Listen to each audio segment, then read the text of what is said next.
Hey YouTube, MaxZ2021 here, coming at you with another manga discussion video. This time, I'm going to be talking about Pokemon Mystery Dungeon Genji's Rescue Team, which was written and drawn by Makoto Mizubuchi, and it was inspired by the first Pokemon Mystery Dungeon game, Red Rescue Team and Blue Rescue Team, and on the back cover, it says, as featured in the pages of Nintendo Power.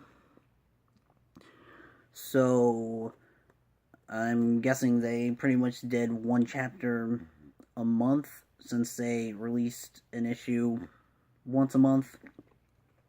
And speaking of which, another manga that was published in Nintendo Power was Super Mario Adventures, and I will likely do a video on this whenever I get around to rereading it, since I haven't read it since I was about 5 or 6. That was basically 19 to 20 years ago. But anyways, let's talk about this Pokemon manga.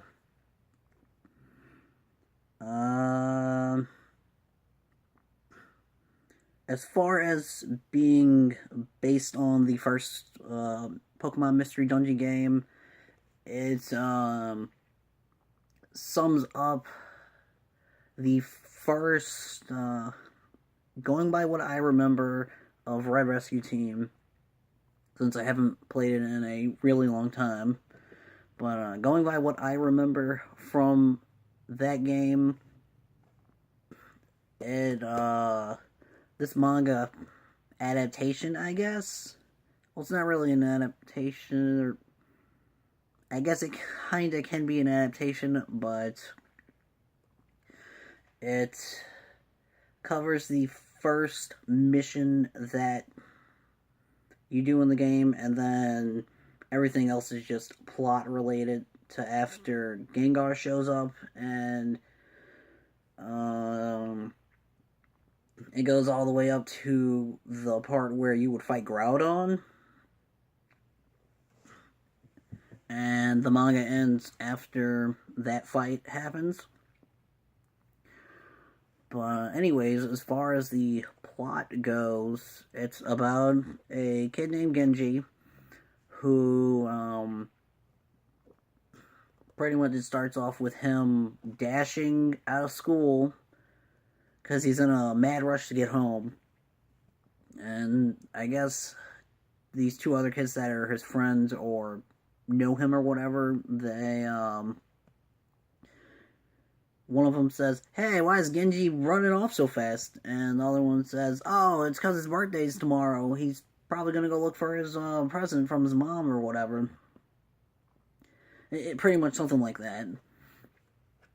Or that's how that exchange goes. And then he gets home, he looks all around his house for whatever present his mom got him.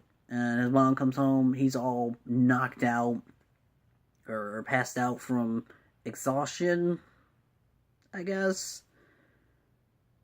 I mean, he looks worn out. But, then it fades to a scene where he pretty much wakes up as a Torchic, and he meets a Mudkip, and you can tell that the Torchic he turns into is different from any other Torchic because he has this little cross-shaped scar on his head. Wait, hold on. Yeah, see, that's what he looks like as a Torchic. So he's got the little cross-shaped scar on his head. And like, you can tell it's him because he also has a cross-shaped scar on his head when he's a human. And the basic plot of a Pokemon Mystery Dungeon game is you play as a human that got turned into a Pokemon for some reason, and you just go do adventure stuff as part of a rescue team where you and a partner pretty much help out other Pokemon in need. And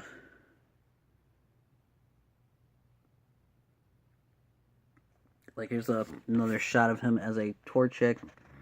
It's, I guess it's more comedy focused because they have stuff like this sometimes throughout the manga, and it's only 6 chapters long. And if I did the math right, because the pages aren't numbered except for the contents page with the chapters listing, it should be about 190 pages long. But the art is simple, but maybe not refined. I mean, it's easy to look at. It's easy on the eyes.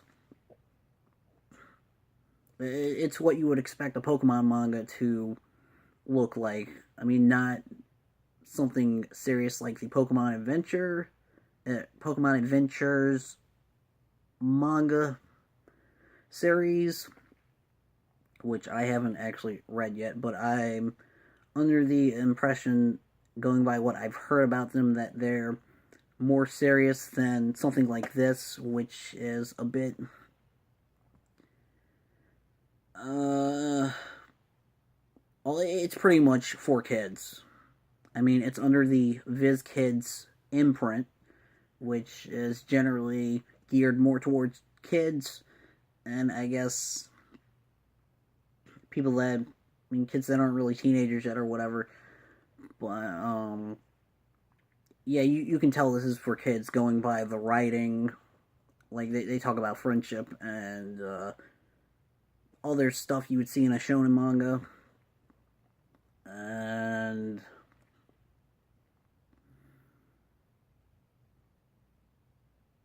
yeah, it ends on a good note. I mean, it just ends, and, like, you can tell stuff's gonna happen afterwards, but it just pretty much ends, and yeah, it was a nice read.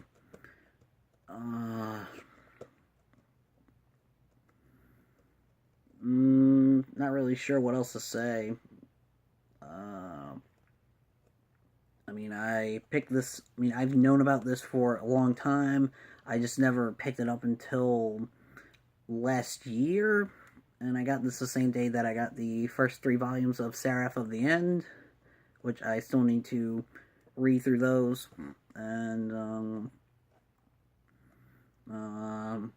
apparently this manga came out in 2006 originally, and then it got printed in what's the word?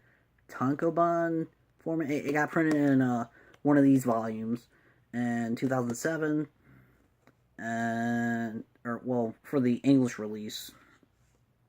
I'm guessing that it was published in Nintendo Power either in late 2006 through early 2007, but yeah, if I had to recommend it to anyone, it would definitely be younger readers or just fans of Pokemon in general. If you want something that's simple to read, easy to digest,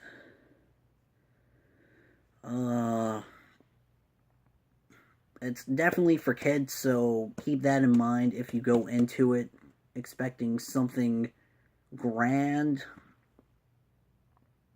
or something that's, like, really good, I guess. Or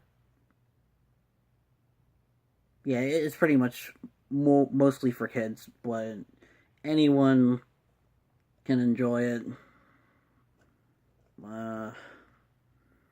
Yeah, I don't know what else to say, so I'm gonna end the video now. Thanks for watching, and see you in the next video.